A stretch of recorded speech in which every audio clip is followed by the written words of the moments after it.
Hello, friends, and welcome to the Exams Made Simple. And we are back again with the Hindu complete newspaper analysis for 2nd of September 2021.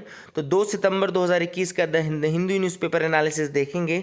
Start करने से पहले आपको बता दूं कि अगर आपको वीडियो पसंद आती है तो please do like it and do share it among your friends. आप बिल्कुल वीडियो को लाइक कर सकते हैं, शर्माने कोई भी ज़रूरत नहीं है, आप इसको शेयर भी कर सकते हैं।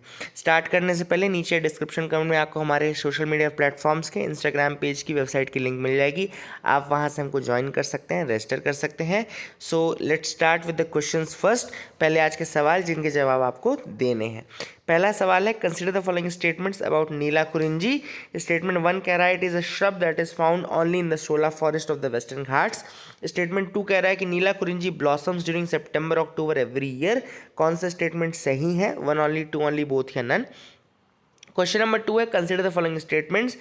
पहला स्टेटमेंट कह रहा है the easterly jet stream is responsible for the burst of monsoon in India. Second है, the shift of the ITCZ from equator towards the north Indian plains during the summer withdraws the westerly jet streams. तो आपको बताना है इनमें से कौन सा statement incorrect है। इनकरेक्ट स्टेटमेंट इसमें बताना है। First is 1 only, 2 only, both या none.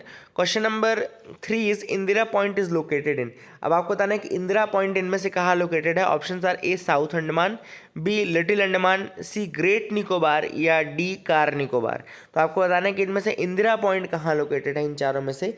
So these are the 3 questions for you today. Answers आपको पता है कि मैं टेलीग्राम चैनल में पोस्ट कर देता हूँ, आप लोग वहाँ पे आंसर्स देख सकते हैं। टेलीग्राम चैनल ज्वाइन करना है तो टेम्स IAS के नाम से आप सर्च कर लेना, TEMSIAS, टेम्स IAS के नाम से या तो सर्च कर लेना, अदरवाइज आप सीधे लिंक से ज्वाइन कर सकते हैं। देखते हैं आज का mains question of the day. आज का mains question of the day है, should India go for a deadline to achieve net zero emissions. Should India go for a deadline to achieve net zero emissions, give reasons to support your answer. तो क्या आपको लगता है कि India को एक net zero emission वाली country बनने के लिए एक डेडलाइन दे देनी चाहिए? अगर आपको लगता है तो क्यों लगता है, नहीं लगता तो क्यों नहीं लगता? Give reasons to support your answer. This is the mains question of the day. Move करते हैं आगे, न्यूज़ एनालिसिस पार्ट में आते हैं। पहली जो न्यूज़ है वो है मुंबई क्लाइमेट एक्शन प्लान। अब यहाँ पे क्या हुआ है कि रिसेंटली बहुत ज़्यादा क्लाइमेट चेंज की वार्निंग आ रही है। आप सबको पता है क्लाइमेट चेंज की वार्निंग हो रही है। ऐसे में मुंबई एक ऐसी सिटी है जो बहुत ज़्यादा अच्छे तरीके से प्लान्ड भी नहीं है और सी लेवल के पास भी है। आप सबको पता है कि सी के पास है, तो इसका मतलब है कि अगर थोड़ा सा भी सी लेवल में चेंज आता है तो उसका इम्पैक्ट आपको मुंबई में देखने को मिलेगा।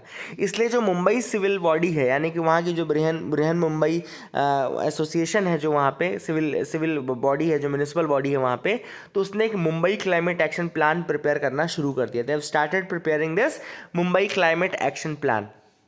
अब मुंबई क्लाइमेट एक्शन प्लान के अंतर्गत वो मिटिगेशन और एडेप्टेशन स्ट्रेटजीज लाएंगे फॉर द 6 एरियाज। 6 एरियाज के लिए मिटिगेशन एंड एडेप्टेशन स्ट्रेटजीज। पहला है sustainable waste management, waste management को करने के लिए। दूसरा अर्बन ग्रीनिंग एंड बायोडाइवर्सिटी।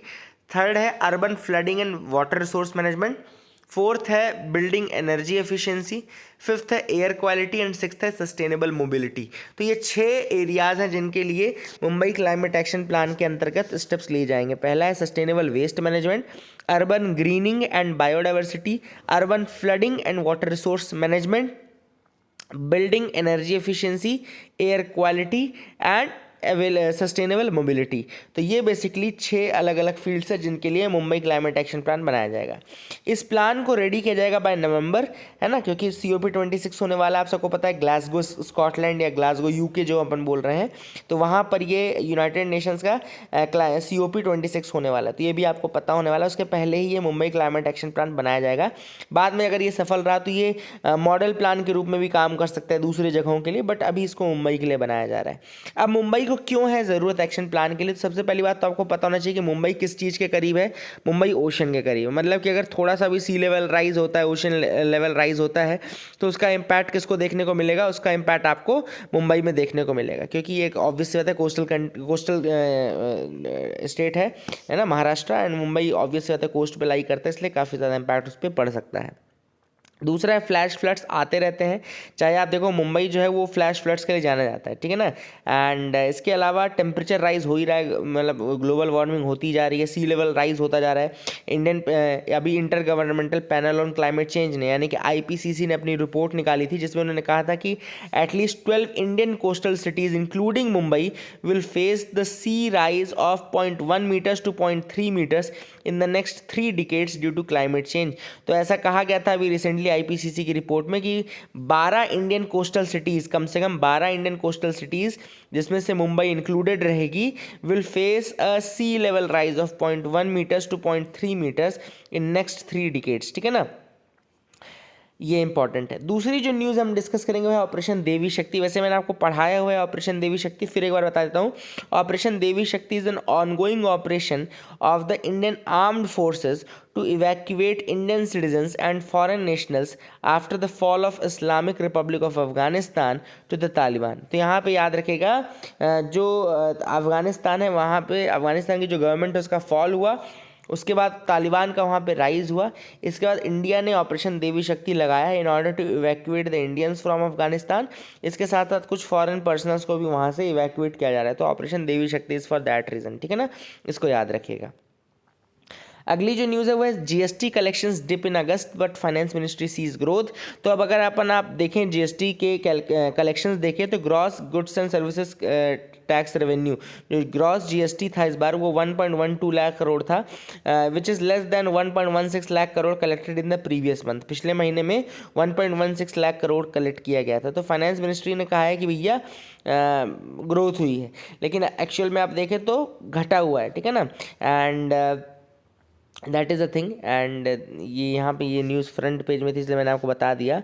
तो मार्जिनल फॉल है, बहुत कम फॉल है, इतना बड़ा कोई फॉल नहीं है, रिकवरी अभी भी है लेकिन फॉल मार्जिनल है, ठीक है ना, there is a marginal fall in that. Breakthrough infection news में था, तो ब्रेक थ्रू इन्फेक्शन आपको बता दूं कि ब्रेक थ्रू इन्फेक्शन क्या होता है कि ऐसे व्यक्ति जिनको दोनों डोज लग चुके हैं वैक्सीन के, अगर उनको दोबारा से इन्फेक्शन होता है कोविड का, यानी कि ऐसे व्यक्ति जिनको ऑलरेडी 2 डोज लग चुके हैं वैक्सीन के, अगर उनको कोविड होता है तो उसको बोलते हैं ब्रेक थ्रू इन्फेक्शन। उनको इन्फेक्शन होता है तो क्या बोलते हैं, ब्रेक थ्रू इन्फेक्शन, क्योंकि यहाँ पे ब्रेक कर गया ना, वो जो सीलिंग थी वैक्सीन की उसको ब्रेक कर गया वायरस, इसलिए उसको ब्रेक थ्रू इन्फेक्शन कहा जाता है, ठीक है ना। तो that is the thing which is important, इसको याद रखिएगा। आगे देखो, students return to a new rules in schools. अब स्कूल्स खुलना शुरू हुए हैं। दिल्ली ने कहा था कि 1 सितंबर से स्टार्ट करेंगे फेज्ड मैनर में, है ना, तो उन्होंने स्टार्ट किया। ये फोटोग्राफ है जो कि लिया गया है।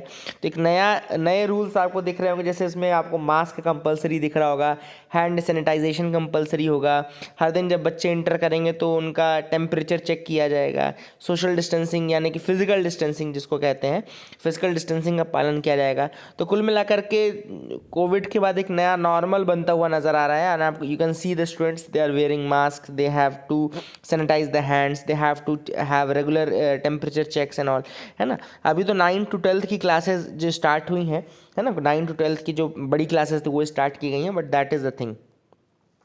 आगे मूव करते हैं, देखते हैं अगली न्यूज़ है, Kerala panchayat office ban sir and madam. तो केरला की जो ग्राम पंचायत है केरला के पलक्कड़ डिस्ट्रिक्ट की, वहाँ पे उन्होंने बोल दिया है कि भैया आप सर एंड मैडम का यूज़ ना करें। According to that office it is said that sir and madam is a remnant of colonial legacy. तो ये उनका ये कहना था कि जो sir and madam term use होता है that is actually a remnant of these salutations are the remnant of colonial rule and no one is supreme to another, therefore there is a no need of sir and madam. तो ये एक discussion का question हो सकता है कि क्या सिर्फ सर एंड मैडम यूज़ करने से कोई बड़ा या छोटा हो जाता है, या फिर एज अ रिस्पेक्ट आप सर एंड मैडम यूज़ कर सकते हो। So this is a question, है ना। ठीक है, केरला की पंचायत ने बोला है तो ज़रूरी नहीं कि उसको हम सही मान लें। क्या जस्ट रिस्पेक्ट देने के लिए जिसको हम नहीं जानते हैं या जिसको हम जो हमसे सीनियर है, सपोज अगर उसको हम सर बोलते हैं, तो is that a colonial legacy और that can be considered as a token of respect और नॉट। तो ये आपके लिए एक सवाल है जिसके बारे में आपको क्या लगता है कि ये चीज़ सही है या गलत है, इससे कैसा माहौल रहेगा ऑफिस का, इसके बारे में अगर आप मुझे कुछ बता पाएँ तो दैट विल बी गुड। आप लोग डिस्कस कर सकते हैं इस चीज़ को, है ना। ऐसा नहीं कि हमको हर चीज़ माननी ही है जो लिख दिया है। मैंने तो इसलिए बता दिया क्योंकि न्यूज़ में आया तो मथुर ग्राम पंचायत है, याद रखिएगा मथुर ग्राम पंचायत है, केरला में है, पलक्कड़ डिस्ट्रिक्ट मथुर ग्राम पंचायत, जहाँ पे ऐसा किया गया है। तो just for your knowledge you should know this, but it can be a mains question as well. इसको मेंस में क्वेश्चन के रूप में भी पूछा जा सकता है, बिल्कुल एक प्रॉबेबल क्वेश्चन है ये, है ना। तो आई hope you will understand that. आज का मैप देख लेते हैं। अब आज का जो मैप है वो मैंने श्रीलंका का लिया है क्योंकि श्रीलंका ने इकोनॉमिक इमरजेंसी घोषित कर दी है। तो let me tell you the map of Sri Lanka. Sri Lanka के मैप में कुछ इंपॉर्टेंट पॉइंट्स है जो आपको जानने ज़रूरी। सबसे पहले इंडिया और श्रीलंका के बीच में जब आप आएंगे तो यहाँ पे आपको ब्रिज दिख रहा होगा, एडम्स ब्रिज बोलते हैं इसको, एडम्स ब्रिज। इंडिया और श्रीलंका के बीच में जब आप आते हैं तो एक एडम्स ब्रिज नाम की जगह पड़ती है, ठीक है ना। फिर एक यहाँ पे आपको पता है पाक स्ट्रेट, जो इंडिया और श्रीलंका के बीच में पाक स्ट्रेट, और ये वाला रीजन जो है ये पाक बे का रीजन है, this is the region of Palk bay, ठीक है। तो पाक स्ट्रेट, पाक बे हो गया। फिर आप जब इधर साइड आएंगे तो यहाँ आपको गल्फ ऑफ मन्नार दिख रहा होगा। तो मैप में आप देख लीजिए लोकेशन, कई बार पूछ लेता है कि पाक स्ट्रेट कौन सी है, पाक बे कौन सा है, एडम्स ब्रिज कौन सा है, गल्फ ऑफ मन्नार कौन सा है।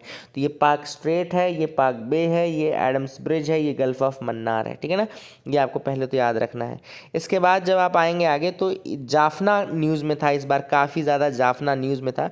तो श्रीलंका की जो सबसे ऊपर की जो ये ऊपर का है ना चौटैया जिसको हम बोलते हैं, जो पहले के ज़माने में जब आप देखें गुरुकुल उर्कुल में बच्चों के बाल काटते थे ना, ऊपर से ऐसे चोटी रख देते थे। तो ये जो चोटी है ना ये इसकी जाफना है, श्रीलंका की जो चोटी है वो जाफना है। तो ये कैन सी जाफना पेनिनसुला, वो श्रीलंका की चोटी के रूप में आप उसको याद रख सकते हैं, जो ऊपर से ऐसे पकड़ने लायक है ना। देखो ना बिल्कुल उसी फॉर्म में है ये जाफना पेनिनसुला कहलाता है। फिर श्रीलंका में आप अंदर जब इंटर करेंगे तो यहाँ पे आपको दो रिवर दिखेगा, एक काला रिवर दिखेगा और दूसरा यान रिवर दिखेगा। ये काला रिवर है, ये यान रिवर है, these are the two rivers, एक इधर से आ रहा है एक इधर से आ रहा है, काला रिवर एंड यान रिवर, ठीक है ना। दैट इज़ द थिंग, इसको भी आप याद रखिएगा, है ना। फिर इसके बाद आप देखें यहाँ पे ये इंपॉर्टेंट किरिंदी रिवर, यहाँ पे किरिंदी रिवर साउथ वाले पोर्शन में कौन सी रिवर है, Kirindi river is in the south portion. और यहीं पे आपको हम्बनटोटा, साउथ में ही हम्बनटोटा क्यों इंपॉर्टेंट है याद है ना आपको, क्योंकि श्रीलंका और चाइना की मदद से वहाँ पे जो बेस बनाया गया है उसको 99 ईयर्स के लिए वहाँ पे यूज़ किया जा रहा है, लीज में दिया गया है। तो हम्बनटोटा बेसिकली कहना चाहिए चाइना का इन्फ्लुएंस काफ़ी ज़्यादा है, हम्बनटोटा वहाँ पर है, ठीक है ना। कोलंबो कहाँ पर है, कोलंबो आपको पता है कैपिटल है कोलंबो, ये वाला आपको रीजन दिख रहा है ना, ये इधर वेस्ट साइड में है ना, थोड़ा लोअर वेस्ट वाले पार्ट में है, यहाँ पे कोलंबो आपको दिख रहा होगा, दिस इज़ द कोलंबो वाला पोर्शन, इसको याद रखिएगा। एंड इंपॉर्टेंट जगह ही बता रहा हूँ, पूरी नहीं बताऊँगा मैं आपको, इंपॉर्टेंट बता रहा हूँ। यहाँ पे बीच में देख लो एक फिजिकल फीचर है, एडम्स पीक बोलते हैं इसको, एडम्स पीक है, और यहाँ पे उसके ऊपर कैंडी नाम की जगह है, एडम्स पीक आपको दिख रहा होगा, कैंडी नाम की जगह दिख रहा होगा। एंड ये आपका गली है, नीचे गली है ना। ऊपर मैंने जाफना आपको दिखाई दिया है, जाफना आपने देखा है। ट्रिंकोमली, अब ट्रिंकोमली में इंडिया के साथ इनका डील चल रहा था कि एक्सप्लोरेशन करेंगे, ये करेंगे वो करेंगे, तो इसके लिए ट्रिंकोमली में ही चल रहा था। तो ट्रिंकोमली की भी लोकेशन याद रखना था, जो बीच में इस तरीके से ऐसा डिप आता है ना मैप में, मैप के डिप से याद रखना है कि जो वो डिप आता है मैप में, श्रीलंका के मैप में, उसी को हम बोलते हैं क्या, ट्रिंकोमली वाला पोर्शन। तो ट्रिंकोमली आप याद रखना, ठीक है ना, तो मिस नहीं करोगे कम से कम। तो ये आपको मैप मैंने दिखा दिया, आई hope you will remember this.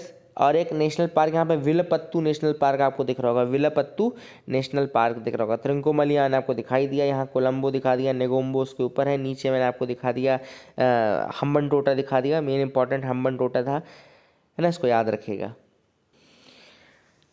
Editorial page पे आते हैं तो आज का जो एक एडिटोरियल हम डिस्कस करेंगे वो है India must commit to net zero emissions, India must commit to net zero emissions. अब इसकी हम बात कर लेते हैं। ऑथर यहाँ पर जो है वह पैट्रिक सकलिंग है। अब ये ऑस्ट्रेलिया के हैं, एक्चुअली ऑस्ट्रेलिया के हैं। तो अभी तक जो हम जितने भी आर्टिकल हमने पढ़े थे अभी वो इंडियंस द्वारा लिखे गए थे, और सब ने कहा था कि इंडिया को कोई ज़रूरत नहीं है कि वो net zero emission country declare करे खुद को, है ना। आप सबको मैंने बताया था, कई बार बताया हुआ है ना, क्योंकि ऑलरेडी हम डेवलपिंग फेज़ में, अभी हमारा बहुत सारा डेवलपमेंट बचा हुआ है, और दूसरी कंट्रीज़ जो बड़ी कंट्रीज़ है वो रिस्पॉन्सिबिलिटी लेना।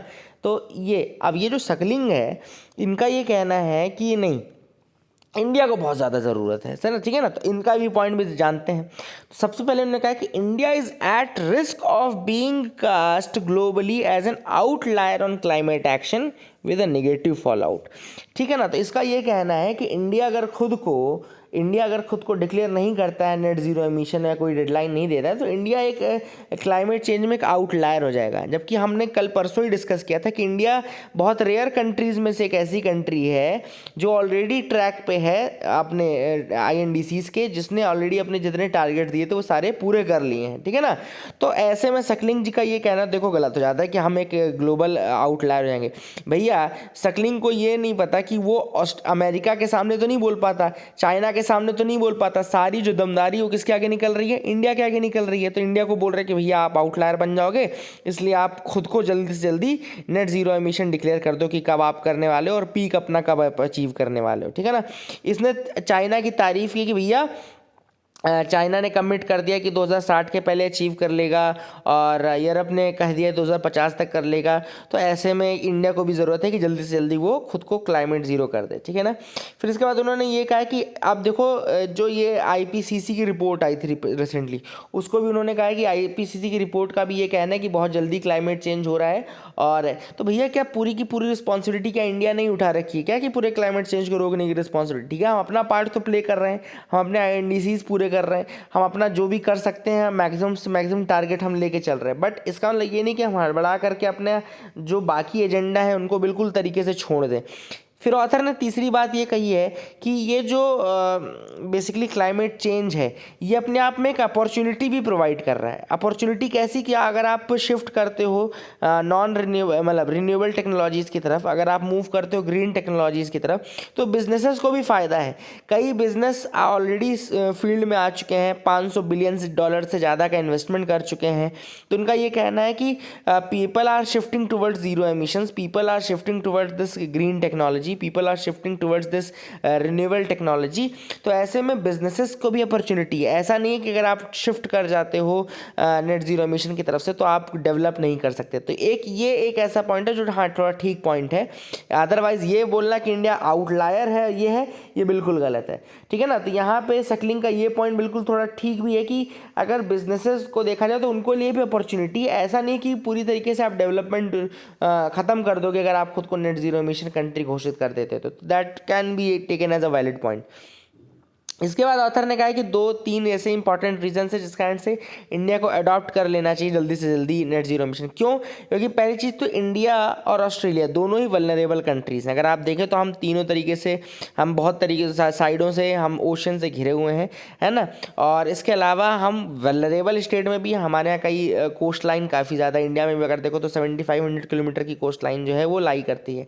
तो ऐसे में हमको चाहिए कि, और इंडिया ऐसी कंट्री जहाँ पे कई क्लाइमेट के कारण कई इंपैक्ट देखने को, ड्रॉट्स देखने को मिला है, फ्लैश फ्लड्स देखने को मिलता है, बायोडाइवर्सिटी के डिजास्टर्स देखने को मिले हैं, क्लाइमेट चेंज ऑलरेडी होता ही रहता है। तो ऑलरेडी ऑथर ने कहा कि ये सारी चीज़ें जब हो रही हैं तो ऐसे में हमको और ज़्यादा ज़रूरत पड़ जाती है कि हम जल्दी से जल्दी जो मैक्सिमम स्टेप्स हैं, मैक्सिमम प्रोटेक्शन है उनकी लेके चलें।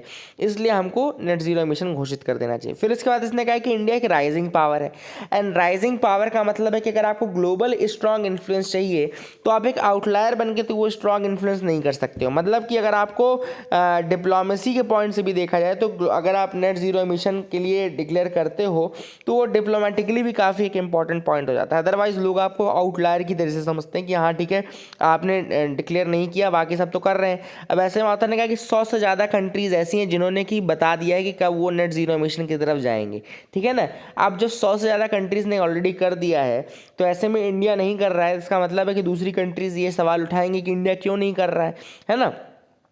तो दैट इज़ द थिंग जो कि ऑथर ने यहाँ पे हाईलाइट की है, ठीक है ना।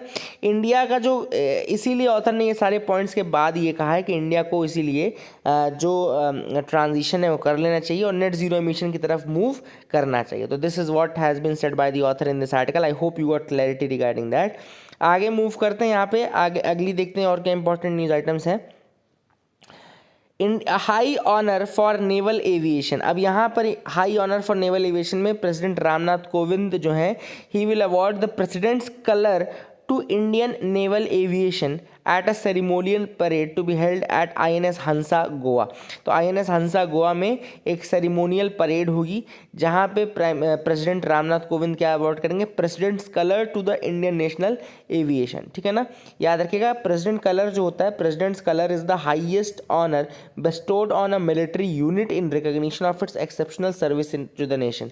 तो प्रेसिडेंट कलर जो है it is the highest honour which is bestowed on a military unit. तो किसी भी मिलिट्री यूनिट को दिया जाने वाला सबसे बड़ा ऑनर है ये for recognition of its exceptional service to the nation. तो इंडियन नेवल एविएशन जो है, नेवल एविएशन के लिए ये अवार्ड दिया जाएगा प्रेसिडेंट कलर का, ठीक है ना। नेवल एविएशन जो आया came into being with the acquisition of first sea land aircraft. तो सी लैंड एयरक्राफ्ट जब पहला आया था हमारे पास 13 जनवरी 1951 को INS गरुड़ा के रूप में, ठीक है ना। INS गरुड़ा आया था 13 जनवरी 1951 में। It was the first sea land aircraft. तब वहाँ से नेवल एविएशन की शुरुआत हुई इंडिया में and the first naval air station बना था 1953 में। तो फर्स्ट नेवल एयर स्टेशन 1953 में and first naval aviation sea land aircraft जो आया था वो 1951 में INS गरुड़ा के रूप में आया, ठीक है ना। और नेवल एविएशन ने काफ़ी बड़ा रोल प्ले किया है, तब से आज तक काफ़ी ज़्यादा बड़ा रोल प्ले किया है ना। And navy was the first among the armed forces to be awarded the president colour. Navy को ऑलरेडी 1951 में प्रेसिडेंट कलर मिल चुका है प्रेसिडेंट राजेंद्र प्रसाद जी के द्वारा, ठीक है ना। तो 1951 में नेवी को ऑलरेडी प्रेसिडेंट कलर मिल चुका है। अब नेवल एविएशन को मिलेगा, इस बार नेवल एविएशन की बारी है। नेवी को ऑलरेडी मिल चुका है, 1951 में ही प्रेसिडेंट कलर दिया जा चुका है। अब यहाँ पे बहुत सारे, मैं आपको बता रहा हूँ, इस न्यूज़ आर्टिकल में बहुत सारे मिशंस के नाम थे, बहुत सारे ऑपरेशंस के नाम थे। तो मैं एक एक करके आपको ऑपरेशंस के बारे में डिटेल दे देता हूँ। ऑपरेशन कैक्टस का नाम था। तो ऑपरेशन कैक्टस क्या है कि 1988 में एक ग्रुप था मालदीवियंस का जो कि लेड बाय अब्दुल्ला लुतूफ़ी थे। तो अब्दुल्ला लुतूफ़ी के अंतर्गत काफ़ी मालदीवियंस थे जो कि 1988 में they tried to overthrow the Maldivian government. वो वहाँ की मालदीवियन गवर्नमेंट को ओवरथ्रो करने की कोशिश कर रहे थे, है ना। इस अटेम्प्ट को इंडियन आर्म्ड फोर्सेस की मदद से थ्वाट किया गया था या रोका गया था। इस अटेम्प्ट को इंडियन आर्म्ड फोर्सेस की मदद से रोका गया था और इस ऑपरेशन का जो कोड नेम था वो ऑपरेशन कैक्टस था। याद रखिएगा ऑपरेशन कैक्टस था इसका कोड नेम। इसमें INS Godavari and INS Betwa they were used by the Indian navy in this operation. INS Godavari and INS Betwa were used in operation cactus, ठीक है ना। याद रखिएगा अब्दुल्ला लुतूफ़ी मालदीवियन गवर्नमेंट को ओवरथ्रो करने के लिए इन्होंने अपने मालदीवियन सपोर्टर्स के साथ गए थे, बट इंडियन आर्म्ड फोर्सेस की मदद से, आर्म्ड फोर्सेस और ये आपकी नेवी, इनकी मदद से इसको रोका गया। INS Godavari and Betwa were used by the navy in this operation, ठीक है ना। दूसरा जो ऑपरेशन हम डिस्कस करेंगे वो है ऑपरेशन जुपिटर। तो ऑपरेशन जुपिटर जो था वो INS विराट का पहला मेजर ऑपरेशन था 1989 में।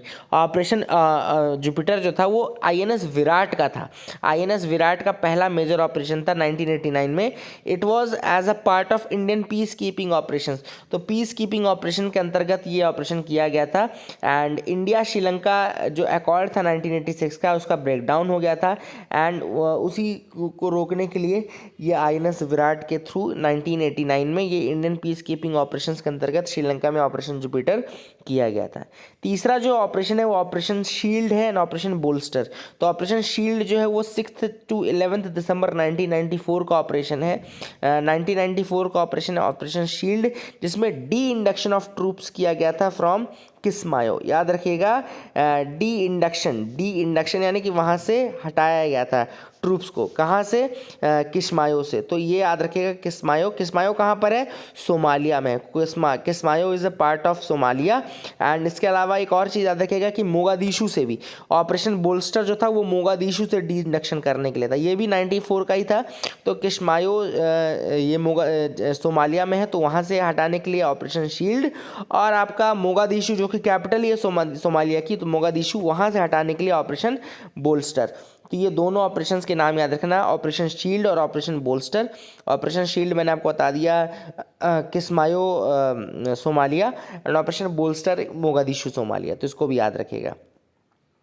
आगे मूव करते हैं, देखते हैं और क्या इंपॉर्टेंट न्यूज़ आइटम्स है जिनके बारे में हमको डिस्कस करना है। You can move with me, आप मेरे साथ मूव कर सकते हैं। यहाँ पर है Assam wetland at risk till dumping stops.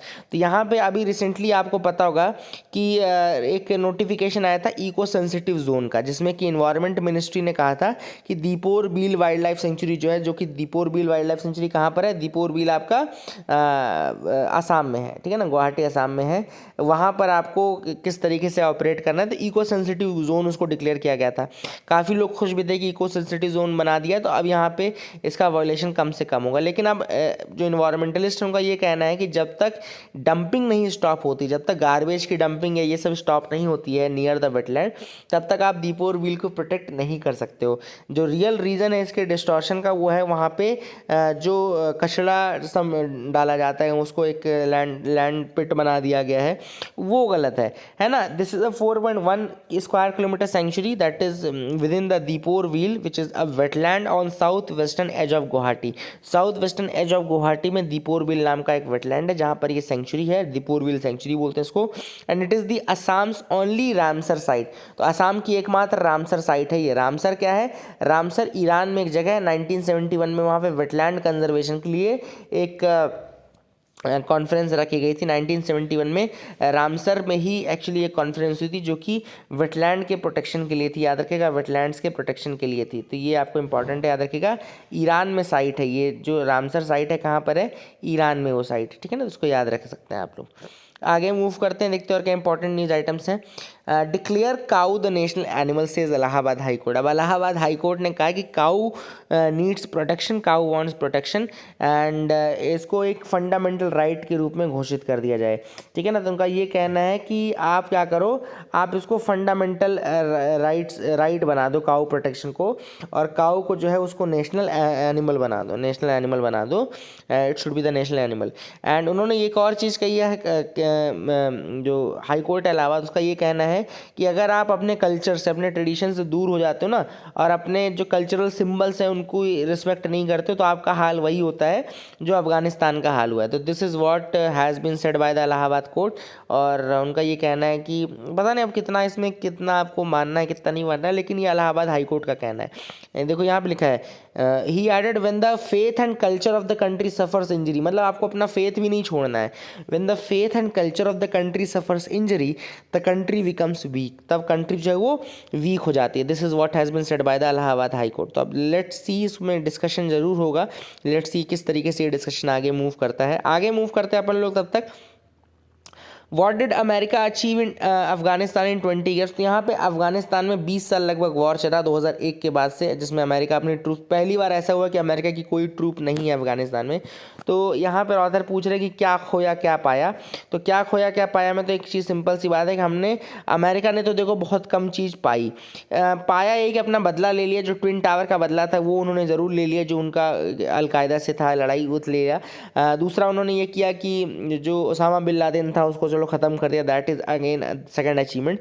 तीसरा ये एक अचीवमेंट के रूप में आप बोल सकते हैं कि अल कायदा को एक तरीके से इन्होंने क्या किया, डिस्क्रेडिट कर दिया था फ्रॉम द अफगानिस्तान। भले चीज़ें गलत हुई बाद में, लेकिन अल कायदा को डिस्क्रेडिट करने में एक बहुत बड़ा रोल था। कुछ जो बहुत बड़ा निगेटिव फॉल आउट था वो ये था कि जो ISIS एक तरीके से फोर्स में आया, उसका एक बहुत बड़ा रीज़न ये अमेरिका का वॉर था, क्योंकि उन्होंने अलकायदा को यहाँ से हटा दिया और अलकायदा के फिर अलग अलग फैक्शंस जो थे वो अलग अलग जगह पे गए, जैसे अबू मुसूब अल जरकवी, ये इसके बाद फिर इराक चला गया, वहाँ ISIS ये सब चीज़ें बनाई इन्होंने, है ना। फिर उन्होंने इराक और सीरिया में नाक में दम करके रख दिया था, ठीक है ना। काफ़ी ज़्यादा फिजिकल इंफ्रास्ट्रक्चर को नुकसान पहुंचा, काफ़ी लोग हताहत हुए सारी चीज़ों से, दैट वाज द थिंग। तो ये फॉरएवर वॉर ख़त्म तो हुआ, लेकिन इसके निगेटिव फॉल आउट ज़्यादा थे और पॉजिटिव फॉल आउट्स कम थे। Over 4 billion don't have social protection. UN का कहना है कि 4 बिलियन से ज़्यादा लोग ऐसे जिनको सोशल प्रोटेक्शन नहीं है। सोशल प्रोटेक्शन के अंतर्गत आता क्या है मैं आपको बता देता हूँ। सोशल प्रोटेक्शन के अंतर्गत आता है access to health care, income security measures related to specially old age, unemployment, sickness, disability, work injury, maternity और loss of the main bread winner of the family as well as extra support for families with children. तो security measures कब आपको दिए जाएँ, जब आप old age में हो या सिकनेस में हो या डिसेबिलिटी में हो।